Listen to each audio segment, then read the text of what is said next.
দায়িত্ব গোটা পৃথিবীর সমস্ত মানুষের। আমরা শুধু এটা মনে করি যে বাইতুল আকসা এটা তো ফিলিস্তিনের মুসলমানরা রক্ষা করবে। আমরা যদি কোনো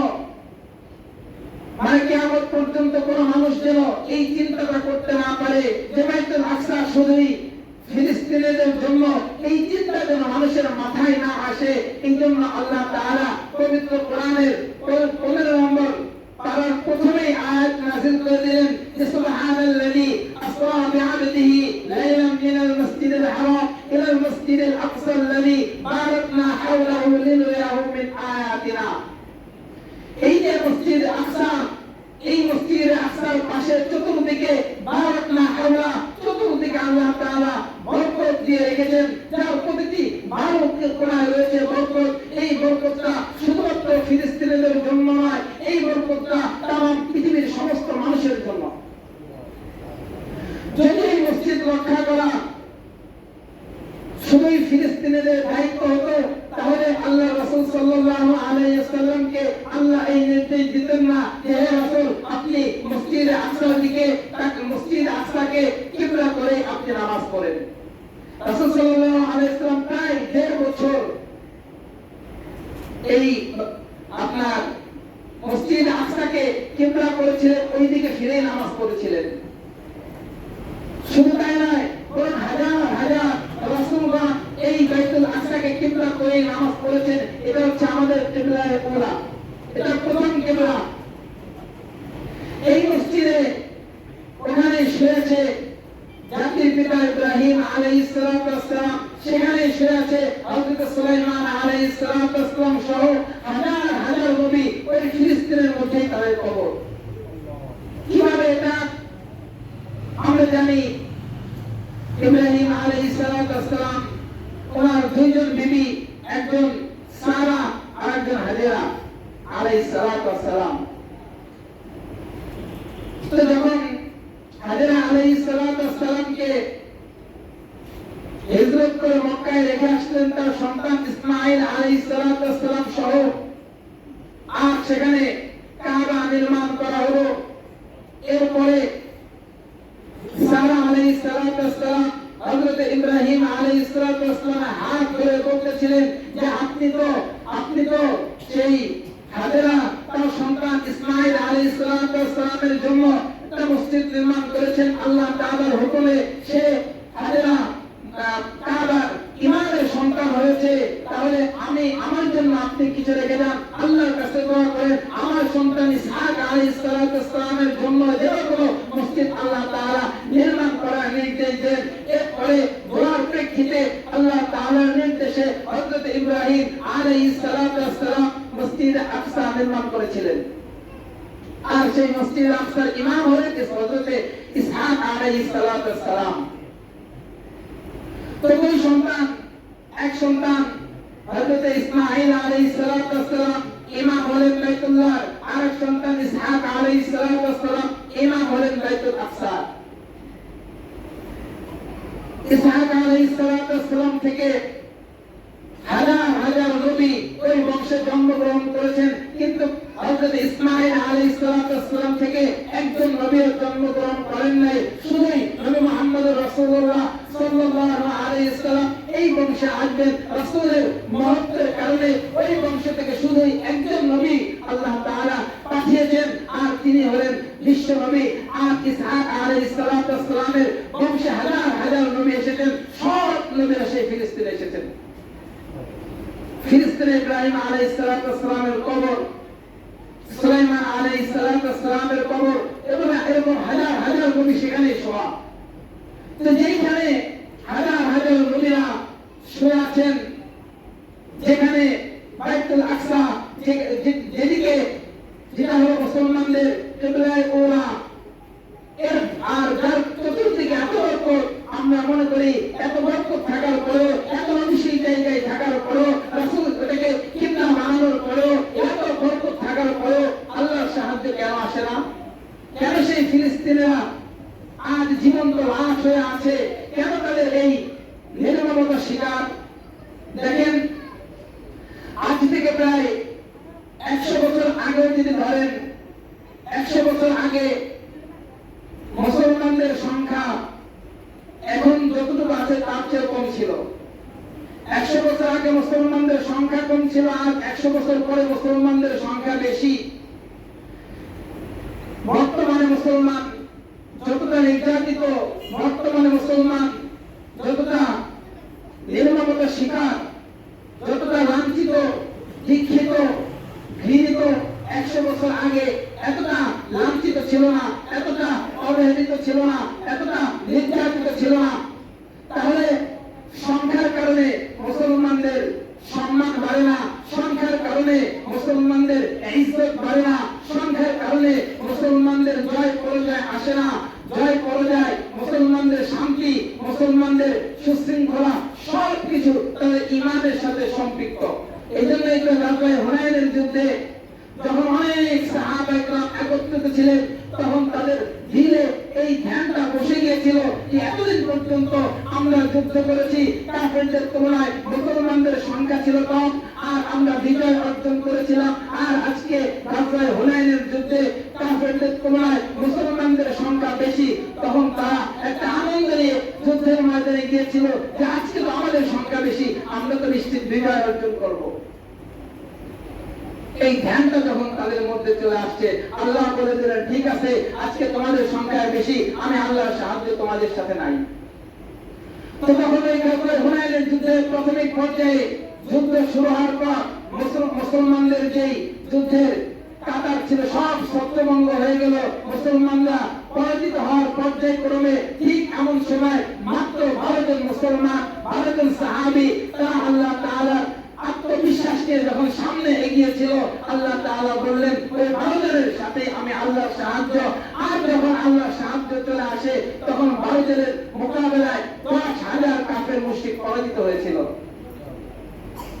তো সব জায়গায় আল্লাহ তাআলা সাহায্য লাগে, আর মানুষ যখন চেষ্টা করে তখন আল্লাহ তাআলা সাহায্য দেন। আর যেখানে মানুষের স্বল্পতা, মানুষ একেবারে থাকে না, তখন আল্লাহ তাআলা কুদরত ব্যবহার করেন। যেখানে মুসলমান আছে সেখানে আল্লাহ তাআলার কুদরত নয়, বরং মুসলমানদেরকে সাহায্য করে আল্লাহ বিজয় এনে দেন। আর মুসলমান যদি চেষ্টা না করে, তাহলে ওইখানে আল্লাহ তাআলার সাহায্য থাকে না, বরং লানত থাকে। এই জন্যই তো কাবা যখন ভাঙতে এসেছিল, বাইতুল আকসা যখন দখল করে, তখনও প্রথম প্রায় সারা পৃথিবীতে 70 কোটি মানুষ ছিল। বাবরি মসজিদ যখন ভাঙা হয়, পৃথিবীতে 125 কোটি মানুষ ছিল। কাবা যখন ভাঙতে আসে, সেই আব্রাহাম, ঘটনা তো শুনেছেন হস্তি বাহিনীর, তো যখন কাবা বাইতুল্লাহর ঘর ভাঙতে এসেছে, বিশাল হস্তি বাহিনী নিয়ে তারা আল্লাহর ঘর ভাঙতে এসেছে। তো ওই সময় রাসূল সাল্লাল্লাহু আলাইহি সাল্লামের দাদা আব্দুল মুত্তালিব মুসলমান একেবারে কম, অল্প কিছু লোক। তো ওনারা কিভাবে যুদ্ধ করবেন যেখানে মুসলমানদের সংখ্যা একেবারে স্বল্প থাকে? তো তখন আল্লাহ তো কুদরত ব্যবহার করবে, মুসলমানদের সংখ্যা যেখানে বেশি থাকে তাদেরকে সাহায্য করে আল্লাহ তাআলা বিজয় এনে দিবেন। কিন্তু এখন তো কাবা ভাঙতে এসেছে, বাইতুল্লাহ ভেঙে ফেলবে। আব্রাহাম বিশাল হস্তি বাহিনী নিয়ে চলে এসেছে, কাবার কিছুটা ধরে তারা অবস্থান করতেছে। আর আব্রাহাম আদেশ করলো যে মক্কা রক্ষণাবেক্ষণের দায়িত্বে যারা আছে, আব্দুল মুত্তালিবের তার ঘোড়া ও যা যা আছে সবকিছু নিয়ে আসো।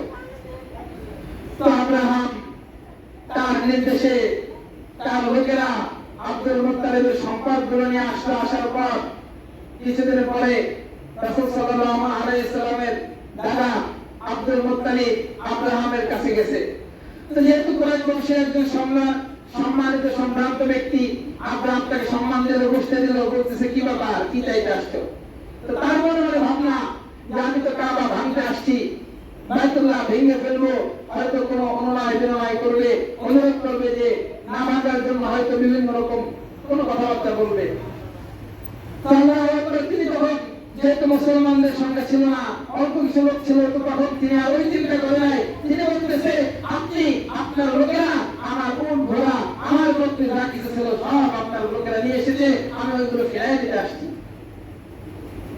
তো সবার আব্রাহাম বলতেছে, আমি বাইতুল্লাহ ভাঙতে আসছি, যেখানে তোমরা আল্লাহর ইবাদত করো।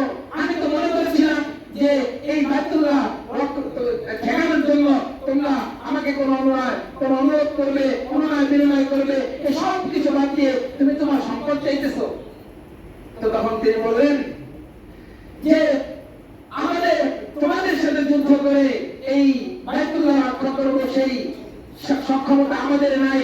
আমি আমার সম্পদগুলো নিতে এসেছি, এই উট, এই ঘোড়া, এই বকরিগুলো আমার, আর বাইতুল্লাহর মালিক তিনি এটা রক্ষা করবেন। আল্লাহ তাআলা সেই ছোট ছোট আবাবিল দ্বারা সেই বাইতুল্লাহকে আল্লাহ তাআলা রক্ষা করলেন। তো মুসলমানদের সংখ্যা ছিল না।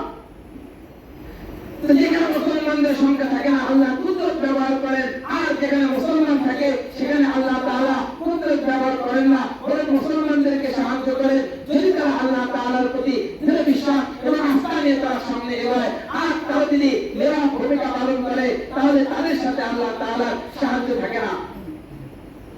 তো এই জন্য বলতেছিলাম যে বাইতুল আকসা, ফিলিস্তিনের বাইতুল আকসা, এটা তো প্রথম কেবলায় ওরা যা চারপাশে বরকত আর ওই কাবাকে রক্ষা করা, যেভাবে বর্তমান পৃথিবীর সমস্ত মুসলমানদের দায়িত্ব, ঠিক তেমনি ভাবে মুসলমানদের সেই বাইতুল আকসা কেবলায় ওরা রক্ষা করা, মুসলমানদের জীবন এবং তাদের নিরাপত্তার ব্যবস্থা করা, এটাও তামাম পৃথিবীর সমস্ত মুসলমানদের দায়িত্ব। এই জন্যই তো আল্লাহর হাদিসে আল্লাহ রাসূল সাল্লাল্লাহু আলাইহি ওয়াসাল্লাম এই হাদিসের মধ্যে এই কথাই বলেছেন, লা ইউমিনু আহাদুকুম হাত্তা ইউহিব্বা লিআখিহি মা ইউহিব্বু লিনাফসিহি। মানুষ ততক্ষণ পর্যন্ত প্রকৃত মুমিন হতে পারে না যতক্ষণ পর্যন্ত সে নিজের জন্য যেটা পছন্দ করে অপরের জন্য এটা পছন্দ না করবে। আমি ভালো থাকতে চাই, আমি আমার দেশকে ভালো রাখতে চাই, আর ওইদিকে ফিলিস্তিনের মানুষেরা তারা ধ্বংসস্তূপের নিচে চলে যাবে, তারা স্বাধীন দেশে তারা মানে তাদের নিজেদের জায়গায় তারা দাফন হয়ে যাচ্ছে। তো এত নির্মমতা, এত জুলুম নির্যাতনের শিকার পৃথিবীর সমস্ত মুসলমানরা যদি নিরব থাকে, তাদের দিলে যদি কোনো ব্যথা না লাগে, যাদের দিলে ব্যথা রাখবে না, যারা কোনো ভূমিকা পালন করবে না, রাসূলের হাদিস অনুযায়ী এই কথায় প্রমাণিত হয় যে তারা প্রকৃত মুমিন না। তো আজকে ফিলিস্তিনের মানুষ এতটা নির্যাতনের শিকার, নির্মমতার শিকার, যাদেরকে কেন্দ্র করে এই ইহুদি এবং নাসারা, আল্লাহ পবিত্র কোরআনের মধ্যে বলেছেন যে ইয়া আইয়ুহাল্লাযীনা আমানু লা তাত্তাখিযুল ইয়াহুদা ওয়ান নাসারা আউলিয়া বা'দুহুম আউলিয়াউ বা'দ। আল্লাহ তাআলা বলতেছেন যে লা তাত্তাখিযুল ইয়াহুদা, এই ইহুদিদেরকে তোমরা বন্ধুরূপে গ্রহণ করবে না, ওয়ান নাসারা, এবং খ্রিস্টানদেরকে, নাসারাদেরকে তোমরা বন্ধুরূপে গ্রহণ করবে না, বা'দুহুম আউলিয়াউ বা'দ, এরা একজন আরেকজনের বন্ধু, এরা কোনোদিন মুসলমানের বন্ধু হতে পারে না। ইহুদি এবং খ্রিস্টান একজন আরেকজনের বন্ধু, এটা আল্লাহ তাআলা পবিত্র কোরআনের মধ্যে বলছেন। দেখেন, আমরা সমাজের কোন নেতা থাকলে, এমপি মন্ত্রী থাকলে তাদের কথাটা খুব গুরুত্বের সাথে শুনি, আর যদি দেশের শাসক যদি কোনো কথা বলে এটাকে অনেক গুরুত্ব দেয়, কিন্তু যখন আল্লাহ তাআলার পবিত্র কোরআনের কোনো কথা শুনি এটাকে অতটুকু গুরুত্ব দেই না, দেশের এমপি মন্ত্রীর কথা আমি যতটা গুরুত্ব দেই। তো এই কোরআনের মধ্যে আল্লাহ তাআলা বলতেছেন ইহুদি এবং নাসারা একজন আরেকজনের বন্ধু, এরা মুসলমানদের বন্ধু নয়, আর এদেরকে যারা বন্ধুরূপে গ্রহণ করবে, এদেরকে যারা সাহায্য করবে, তারাও তাদের মতোই হয়ে যাবে। তাহলে আমরা কত ভাবে এই ইহুদি এবং খ্রিস্টানদেরকে সাহায্য করতেছি। আল্লাহ তাআলা আরেক হাদিসের মধ্যে বলেন, জুআন তাওবা আনকাল ইয়াহুদা ওয়ান নাসারা, ইহুদি এবং নাসারা এরা কখনোই মুসলমানদের প্রতি সন্তুষ্ট হবে না যতক্ষণ পর্যন্ত না তারা তাদের ধর্ম গ্রহণ না করবে। তাহলে আমরা এটা কোরআনের এই ভাষা অনুযায়ী একথা প্রমাণিত হয় যে ইহুদি এবং খ্রিস্টানরা কোনোভাবেই আমাদের উপরে সন্তুষ্ট হবে না যতক্ষণ আমরা ইহুদি খ্রিস্টান না হই। তাহলে আমরা কেন তাদেরকে সাহায্য করতে যাব? আমরা কেন তাদেরকে সহযোগিতা করব? আমরা কেন তাদের আর্থিক ভাবে তাদেরকে সাহায্য করব? আমরা যদি তাদের যে পণ্যগুলো রয়েছে এইগুলো যদি ক্রয় করি তাহলে এর একটা পার্সেন্টেজ তারা পাচ্ছে, এভাবে তারা আর্থিকভাবে শক্তিশালী হচ্ছে, আর এই অর্থ ব্যয় করে তারা মুসলমানদেরকে আঘাত করতেছে, এই অর্থ ব্যয় করে বাইতুল আকসার মুসল্লিদেরকে তারা শহীদ করতেছে, এই অর্থ ব্যয় করে ইসলামের বিরুদ্ধে তারা তাদের শক্তিকে ব্যয় করতেছে। তাহলে আমরা যদি তাদের এই